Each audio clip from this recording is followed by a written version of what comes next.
Lepo pozdravljeni na Mohorski matineji danes s posebnim naslovom S plavutkami po ledu. Namreč, ta naslov je za koga malo smešen, malo provokativen, vsekakor poseben, ker s plavutkami po ledu s plavutkami na led je iti smešno, z drsalkami plavati pa nevarno. In pridejo časi, ta zloglasna leta, ki jim pravimo puberteta, ko se starši pogosto počutimo točno tako, kot da hodimo s plavutkami po ledu in z drsalkami na plavalni bazen. To je prav posebna knjiga. Danes gostimo oba avtorja, in sicer Kristino Klaro Čušin in njenega očeta Gregorja Čušina. Kako je nastala ta knjiga? Če se vrnemo zdaj že v koliko času, desetletja v preteklost, pogovarjati se s pubertetniki, to je eno vprašanje, ker bi marsikakšna mama, očetje še bolj, rekli, da je to scenarij za kakšen thriller ali pa vsaj kakšno odmev kakšne grozljivke včasih. Vi imate izkušnje, pravite, da vsi vas poznamo kot igralca, ampak vedno izpostavite, da ste verujoči v enega Boga, mož ene žene, predvsem pa oče 6 otrokom. In kot oče 6 otrok ste se s tem morali spopasti. In Kristina je bila kot prvorojenka prva na tej poti in je prišlo do prvega pisma. Kako? Ja, moram mesta, kaj pa še čekaj. Ja, pozdravljeni. Zdaj, res sem oče, kar še ne pomeni, da sem dober oče. Je pa Kristina tista, ki me je za očeta naredila pravzaprav, ne kot prvi otrok, ne, z njo sem postal oče. Kako je pa do tega, mislim, ta thriller ni bilo, sploh s Kristino ni bilo tako hudo. Ampak čist, so se v avtu se spominjali, kako je bilo. Jaz sem predtem že pisal družinske komedije za našo družino. Ona je bila nadobudna piska, kot se reče, nepravilna piska. In ve, da sem ji dal, ne vem, kako prišlo do ideje, ena to zgodbo je sama napisala in jaz sem jo poslal na uredništvo, pa čakal na odziv, pa je rekel, je kaj narobe, ne, ampak ne. Zadeva je šla normalno v tisk. Potem, ko je bilo natisnjeno, sem rekel, da nikak lico je bilo kaj drugače, kaj narobe. Rekel, ne, mogoče malo, tako ne. Sem pač povedal, da je to pisala Kristina, ne, pa da bi bila ideja, da bi ona to pisala, pa so se malo ustrašili, so rekli sem, da treba, da oče še bdi na tem in takrat smo tisto začeli že malo razvojati. Se pravi, jaz sem dal neko idejo, ona je pisala, jaz sem malo pripravil, ampak iz tega naprej bo naslednji korak v ta pisma. Zdaj ne vem, kdo je dal idejo, ali urednik, ali jaz, ona sigurno ne. Ampak pristala pa je, ne, pristala pa je.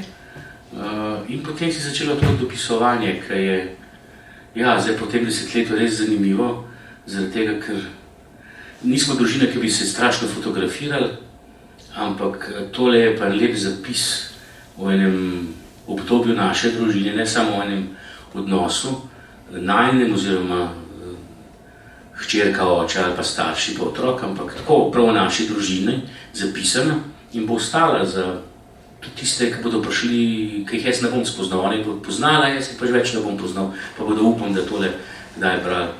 In še nekaj dodam, preden oddam mikrofon, da mnogi napišejo knjigo, mnogim je dano, da izdajo knjigo, ni pa mnogim dano, da skupaj s otrokom, s hčerko izda knjigo. Pa ne tako, da je kdo prispeva fotografijo, kaj tako, ampak da je res skupaj nastala.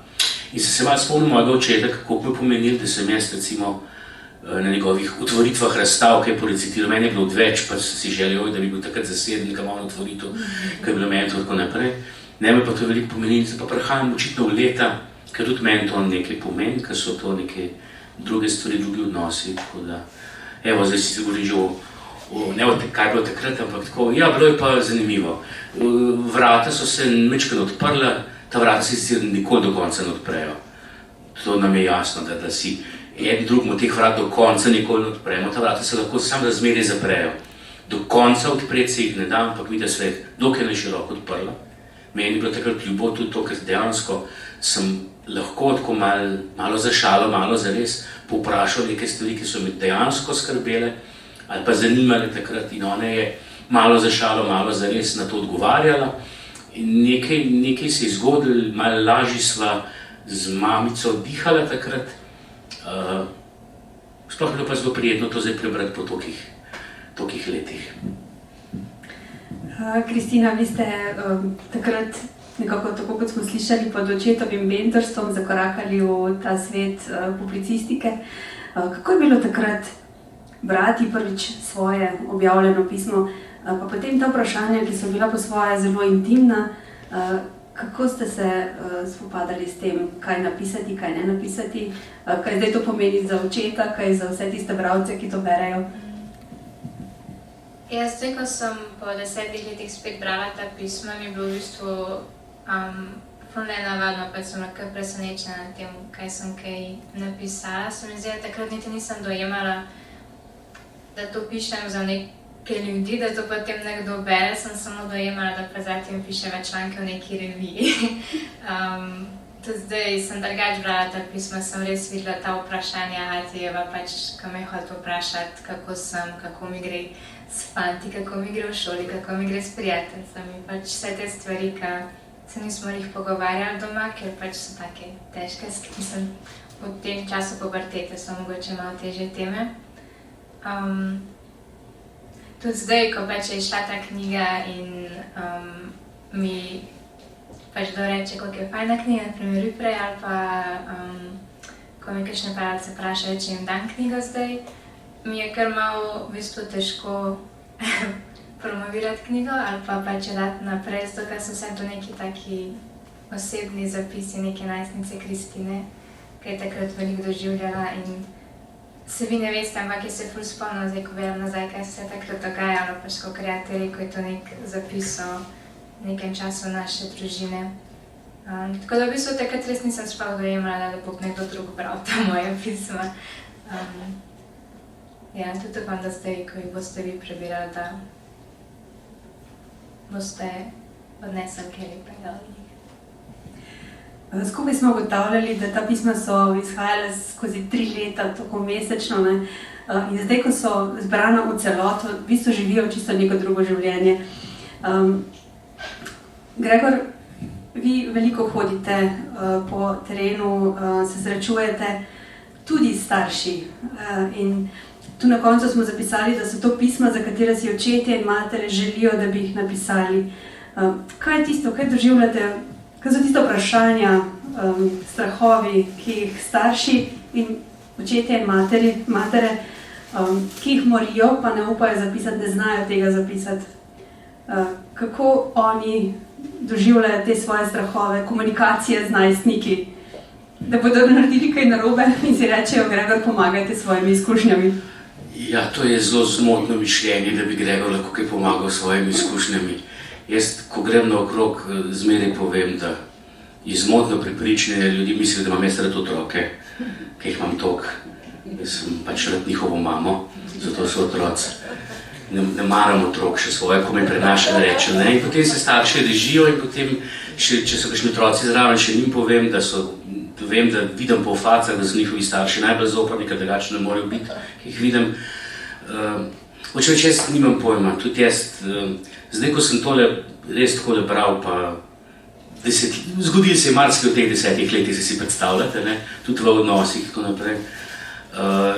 Nimam se za eksperta, daleč od tega, niti se ne smatram za dobrega očeta, ne, ki je še za dobrega človeka, komaj kdaj, ampak dobrega očeta pa res ne, ampak tisto, kar doživljam, pa hvala Bogu znam zapisati in hvala Bogu znam zapisati na humoren, pristopen način.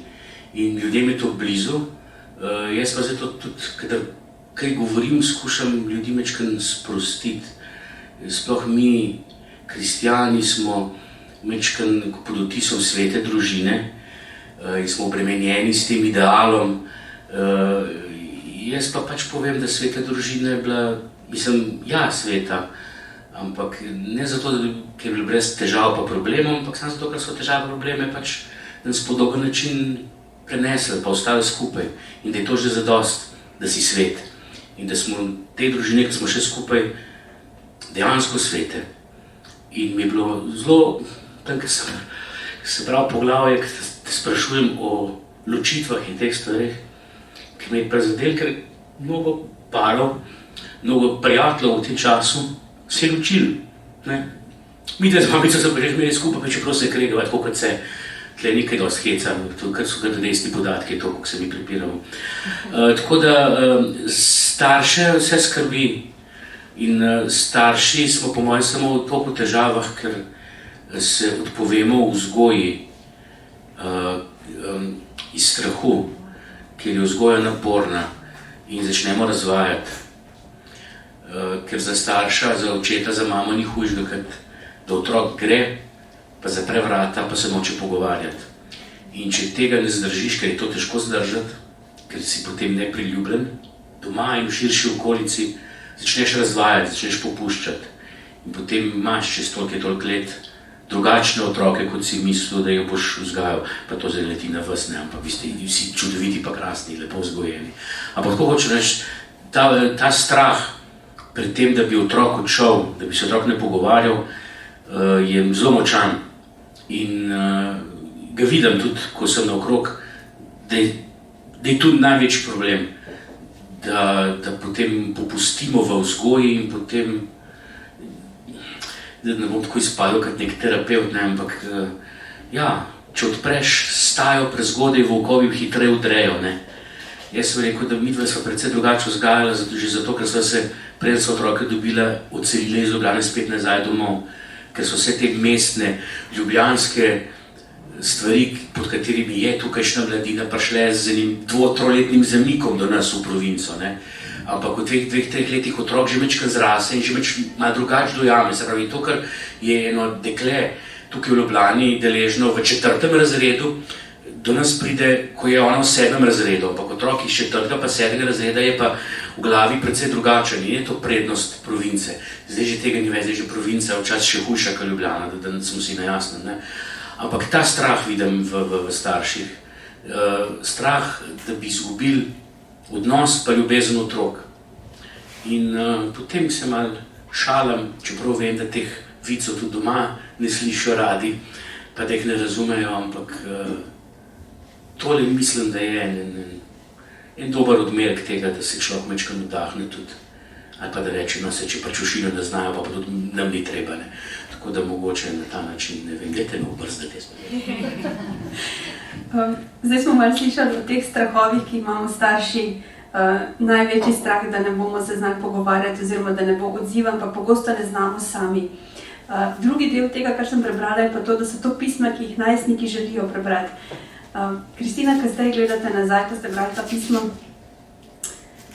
kak blagoslov se vam zdi, da ste bili vprašani vse te stvari? Zato, ker starši pogosto si želimo, da bi nas si želimo pogovarjati, ampak ne znamo formulirati vprašanja, se bojimo, potem pa moraliziramo, pa diktiramo, pa vzgajamo in tako naprej. Ampak ta blagoslov, da ste bili vprašani vse te stvari napram vašim vrstnikom, ki morda niso imeli te priložnosti.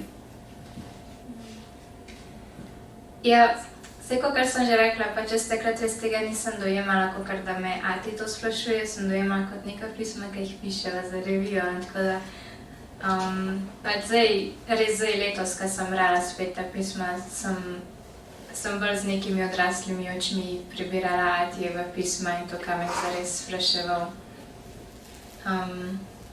Jaz se mi zdi, da je mogoče taka knjiga, ki je drugače berejo starši, drugače berejo najstniki.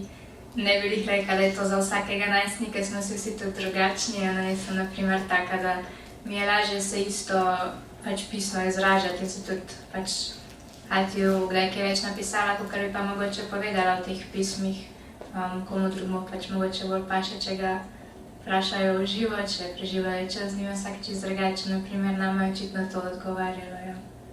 Če to knjigo preberemo in starši in otroci, imamo ta blagoslov, da lahko preberemo in nismo izpostavljeni. Jaz sem bila na to knjigo tako zelo navdušena, ker jo je 14-letni fant prebral in je rekel, krasna knjiga, v redu, požegnam. V tretjem delu je pa, pridete pa postavite svoje dopisovanje na višji nivo. dodata novo dimenzijo, ker si ne dopisujete več samo med seboj, ampak gre pošta malo više. Kako sta prišla pa do tega? Ti razmisleki o tretjem delu, ko je včasih treba vprašati koga tudi z više inštance? Zdaj lahko bi neko dramaturško zgodbo napletel. Dejstvo je, da po 2 letih smo morali nekaj spremeniti format in je pač šlo na to in je deloval. Bila ideja pravzaprav, da bi sama prevzela 3. sezono, tako da mislim, da je ono prvo pismo osamljeno, če se prav spomnim, potem uredniška roka posegla vmes, da to pa nezaupanje. Jaz mislim, da bi zmogla, absolutno bi zmogla, ampak to neko nezaupanje, ampak se je izkazalo za dobro, evo, zdaj knjiga ima več strani. Ampak res čisto samo za to posledico, da smo premaknili drugam, ampak ja, izkazalo se dobro, ker pogovarjali sva se svetniki z mojim očetom, ne nazadnje, z čim, kdo še vse, z Bogom, Adam, Eva, tako naprej, ja. Nekaj druge misli so se pojavile, druge razsežnosti in ne vem, jaz bi se vrnil nazaj, mogoče, če najstnik to prebere, jaz se strinjam, da sem to ne odgovarjal, ampak mislim, da če se, že to je čudež, da najstnik vzame v roko knjigo, ne, da to je prebere sploh, ampak tisto, kar mislim, da knjiga pa, če jo nekdo prebere, všeč ali ne všeč najstniku, reče, aha, a na drugi strani se take stvari sprašujejo. Ker jaz mislim, da se otroci ne zavedajo naših strahov, naših vprašanj, naših dvomov in da ta knjiga odpre to linco, da otroci vidijo, aha, a starše to skrbi, o tem razmišljajo. Tako da to mislim pa, da pa odgovor potem moj všeč, ne, oziroma starševski všeč, ampak sem to, da mene pa, se pričujem, se vračam, za presenetelj, ker sem po 10 letih to bral, da si ti pa 14, 13, 14, 15, na tak način razmišljati, ne samo da si znala napisati v besede to, mislim, to je fenomenalno in tudi, da povemo, takrat noben tega ni verjel in je bila strašno užaljena, ker lahko sem vprašan, noben ni verjel, vsi so mislili, da jaz to pišem sam in je bila strašno užaljena, ker noben res niso verjeli, ker je to za 14-letnika, 14-letnico izredno dobro ubesedeno, napisano, ampak, zdaj sem pa zbog, kaj se hotel povedati. Ja, da spresičim nad tvojim razmišljanjem, ja, nad zrelostjo, ne.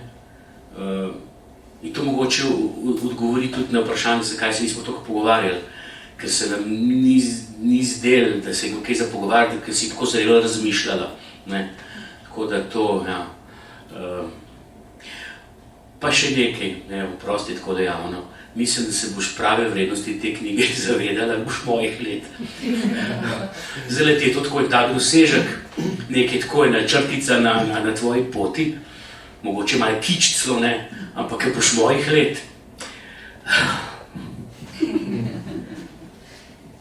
Pa mogoče zdaj za občutek, da bomo vedeli, o čem se pogovarjamo, prosila sem vaju, da izbereta eno pismo in da ga kar prebereta.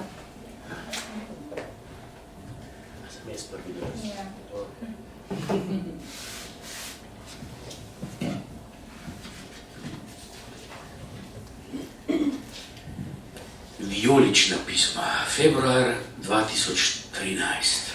Draga Kristina, pred dnevi sem si po kosilu vzel malo časa za premislek in ker je splošno znano, da je za premišljevanje najboljša horizontalna lega, sem premišljeval na kavču. In ker sem premišljeval globoko in temeljito, sem zaspal. Pa me je iz premišljevanja zbudilo neusmiljeno žaganje. In sem nemalo vznemirjen, skoraj rahlo razburjen planil po konci, saj takšno sekularizirano početje, sekularizirano pridevnik izpiranje samostanika, sekularka in pomeni zažagano, resno kvari medsosedske odnose, da v povsem običajnem med normalnimi ljudmi splošno veljavnem botonu sploh ne izgubljam besed. Ko pa so se mi misli nekoliko pomirile in uredile, sem spoznal, da ne žagaš sosed, ampak žagaš ti, po violi, z violo, na violi in kar je še preostalih sklonov. In ton, ki je prihajal iz tvoje sobe, res ni bil bon. Pa si sem vesel, da vadiš, ampak da vadiš toliko in ravno takrat, ko premišljujem in ker je bilo tonov precej, še kakšen šum in šumnik sta se našla vmes, sem res začel premišljevati o bon tonu, o zadnjem koncertu v glasbeni šoli, ker se nič hudega sluteč znajdeš, Sredi množice, ki se skoraj da stepe za boljši sedež, ker se med zvoke strun meša zvonjenje telefonov, ter škljocanje in bliskanje fotoaparatov, da o odhajanju potem, ko je naš odigral, res ne vem, zakaj bi poslušal še druge, sploh ne govorim.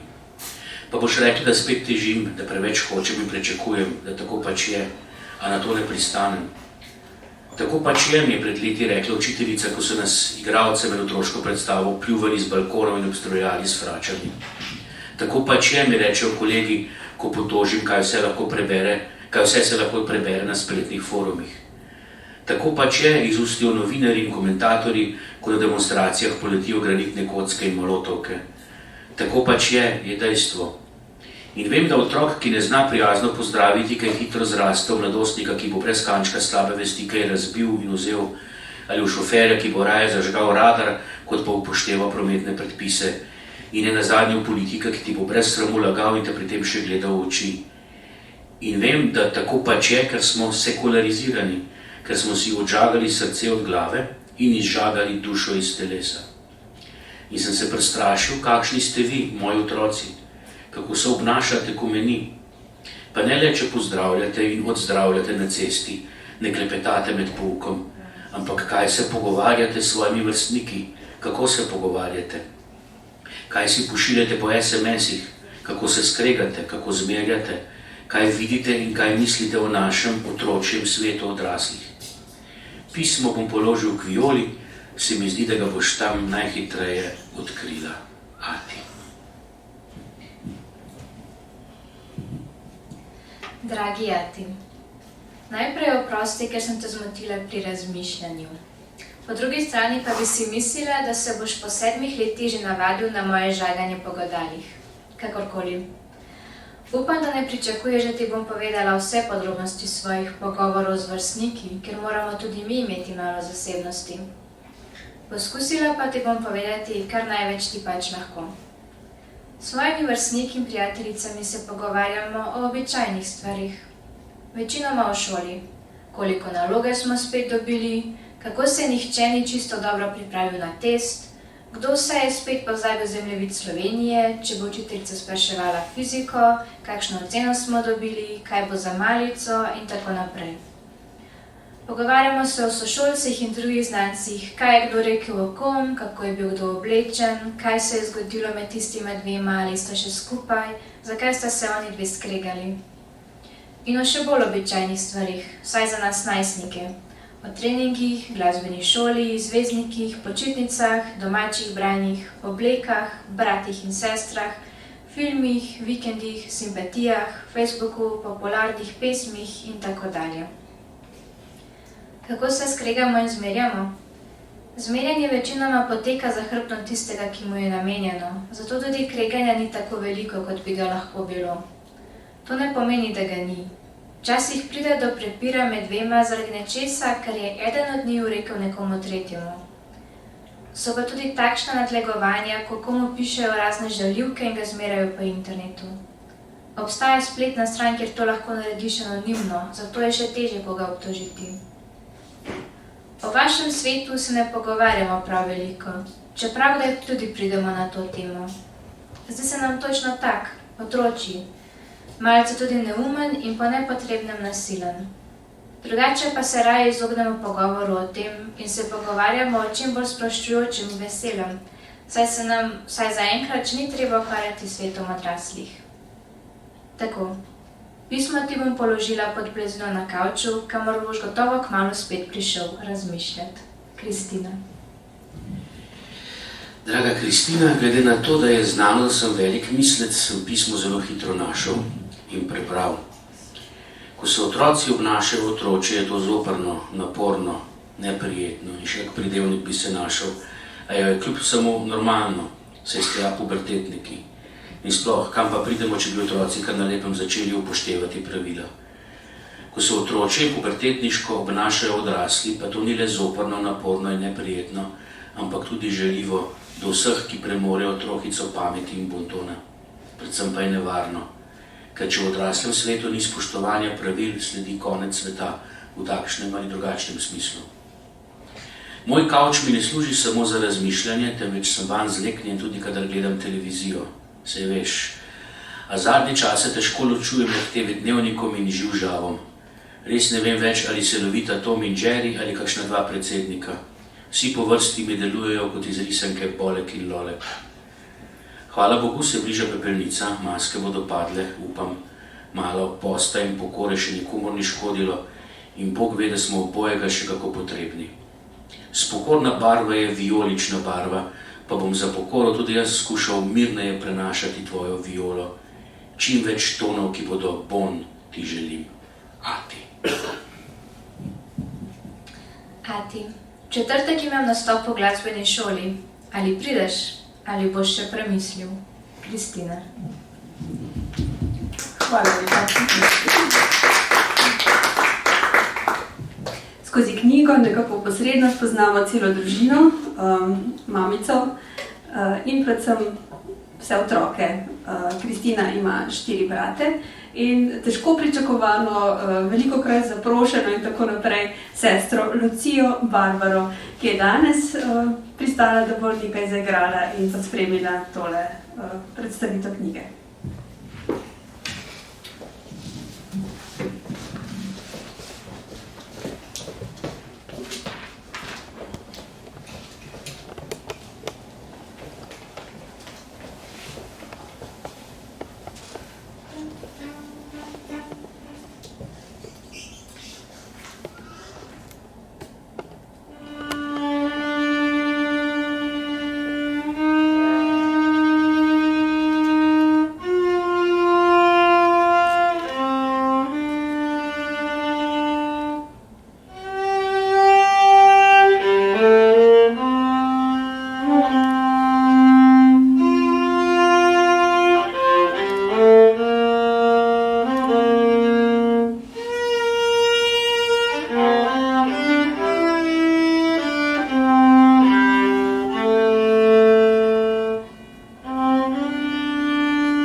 Kaj zanima, komod vprašajte, kar pogumno z besedo.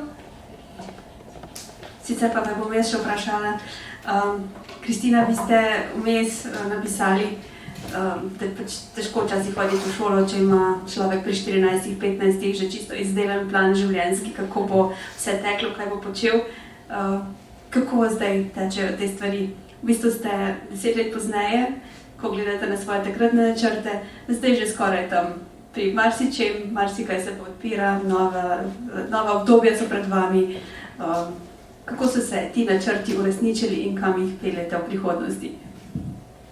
Ja, trenutno sem res na začetku nekega novega obdobja, zaključujem s študijem. Še zmeraj meni res velika želja, da bi bila pisateljica, sicer časa si ne vzamem toliko, kolikor je ta želja velika, ampak upam, da je to zdaj začetek nečesa. Ja, želje se niso spremenile, sem šla študirati primerjalno književnost, angleščino, karkoli, da sem ostala v stiku s knjigami. Zdaj pa bomo videla, kam me bo to leto zapeljalo, kje se bo kakšna priložnost ponudila. Gregor, jeseni se spreminjajo določene stvari, eno dete gre po svoje, gre na svoje pota. Ko greste po svetu in veliko vas vabijo na te birmanske skupine,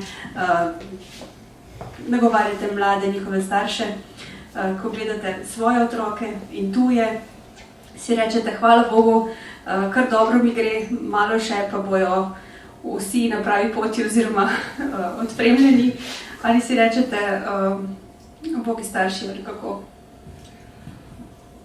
Bogi starši, ne razumem. Vse veste, kako ravnati, kako se obrniti, da bo prav. Takole bom odgovoril, enkrat, par let nazaj, precej let nazaj, sem imela z ženo neko debato. Malo več, pogostejši obiski so bili na govorilnih urah pri enem od potomcev, ki ni bil tako uspešen kot prvorojenka. In je rekla, ne grem več, ne more več poslušati teh pritožb, sem rekel, ti kar pet. Dokler se učitelji pritožujejo, da s tvojim otrokom, da je kaj narobe, sem rekel, je še dobro. Ko se bo začeli zdravniki pritoževati, da s tvojim otrokom ni vse v redu, sem rekel, takrat se bova sekirala. Tako da, to zmeraj povem staršem, pa tako tudi živiva, ne. Mogoče sva imela neke ambicije, neke načrte svoje za njih, kakršnekoli že. Zdaj samo ugotavljava, da je lepo, da so zdravi, res, ker srečujeva toliko enih ljudi, ki imajo strašne težave, preizkušnje bom rekel, no, preizkušnje. Oni tega verjetno ne doživljajo kot težave, bolj kot preizkušnje.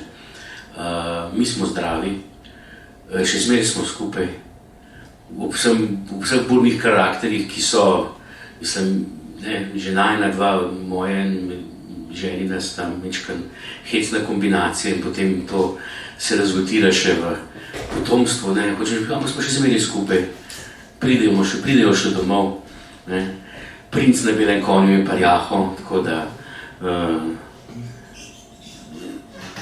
jaz samo sebi predvsem v prvi vrsti, nam govorim to, kar govorim tudi vsem, treba je samo uživati vsem lepem, kar nam je dano, sprejeti to, kar je lepo, tisto, kar pa pride s potoma, kar je. To je pa tako, ker če je lep dan, pa je lepo vreme, pa se igraš, imaš hiter hlače strgane, pa kolena potovčene, ampak dan je bil pa lep. Tako da tudi mi dva imava kdaj, oziroma tudi mi kot družine imamo kdaj potovčena kolena, pa strgane hlače, ampak imamo pa za sabo, rekel, še zmeraj lepo zgodbo in vreme lepo se obeta, tako da bomo še kdaj šli ven, še bomo strgali hlače in še se bomo potovkali, no, tako da. Želim to vsem pravzaprav. Če vas čisto za konec vprašam za neko zaključno besedo v smislu, v tej knjigi se ves čas čuti, eno je ta odnos, moramo se prebiti skozi ta najstniška leta, pubertetniška, z vsemi težavami, otroškimi in odraslimi, vsi rastemo v tem, ampak skozi to knjigo se čuti vaša predanost in zavezo Bogu. Skratka, mi se lahko trudimo, ampak kaj se trudijo zidarji, če Bog ne zida hiše. Kako pomembno se vam zdi, da sta na tej poti, da sta ohranila, predala in da zdaj, to ni samoumevno, to je blagoslov in marsikateremu staršu to ne uspe in je velika stiska, ampak za piko na i mora je dati nekdo drug, ne? Ja, te, recimo temu vrednota ali pa vera je nekaj, kar mi ne moramo dati. Mi lahko samo pokažemo. Otroci so tisti, ki si to vzamejo. In tudi še zdaj nima nobenega, še za naj nisva prepričana, ne mora biti prepričana, kako bo, kaj šele za 6 otrok, ali sva jim to pokazala pa predala. Zaenkrat dobro kaže, hvala Bogu, ampak ni pa nobene gotovosti. In enkrat so imeli to debato o tem, ne, kako pa kaj. Pa je rekla, veš, kaj midva so tako živela in tako živiva. Če to prepoznajo, če bodo to videli, če bodo to cenili, bodo slej ko prej začeli tudi oni tako živeti. In to mislim, da je tisto, kolikor zmoreva in tisto, kar sva upam, da dala naprej. O rezultatih bodo pa oni poročali pa povedali, tako da ne vem. Kako je iti s tako dediščino v svet? Jaz, Atija, od Maja pač čisto drugače dojenko, ker jih pa vi dojemate, kaj jih srečujete na teh pogovorih, ko govorite same neke nasvete, same neke lepe stvari. Mi se tudi doma hecamo do konj, pa res takem se res tam jih nadlagati. Ker itak nekaj je govoriti o tem, kako je doma nekaj pa to potem pač živeti. Torej, tega ne dojemam kot neko reč in to sta pač samo moja dva starša. Sem hvaležna pač res za ta dar vere, ki ga tudi sama pač v zadnjih letih malo bolj odkrivam, ampak je tako, kar Jate rekel, pač tega ti noben ne more dati, lahko samo sledom pokažeš. Ja, meni naprimer, to smo vsak nedeljo hodili k maši, da smo redno molili, pač to so zdaj vse take stvari, ki vem, da jih tudi želim potem svojim princem na belim konju, na eni prihodnji družini enkrat živeti. Ne je pa točno, če se jaz ne bi za to odločila, no, tudi če bi ona še to toliko nam probala dati. In tako zaključujemo tudi ta pogovor v smislu, vzemite seboj, kar vam polepša, kar vas obogati. Danes imamo plavutke, v takšnem deževnem dnevu so skoraj prišle prav, zdaj se je pokazalo sonce, ker smo ga na nek način tudi s to knjigo prinesli in odprli okno. Vabljeni, da vsi pogledate skozi, da najdete kaj zase. Hvala lepa obema, hvala vam za obisk. Vabimo vas spet v ponedeljek v istem času, v istem prostoru, ko bomo z Markom Cotičem govorili o arhitekturi in lepoti. Danes je knjiga na voljo malo bolj dostopno. Lepo vabljeni še za kakšen pogovor ali pa podpis. Tako da, hvala.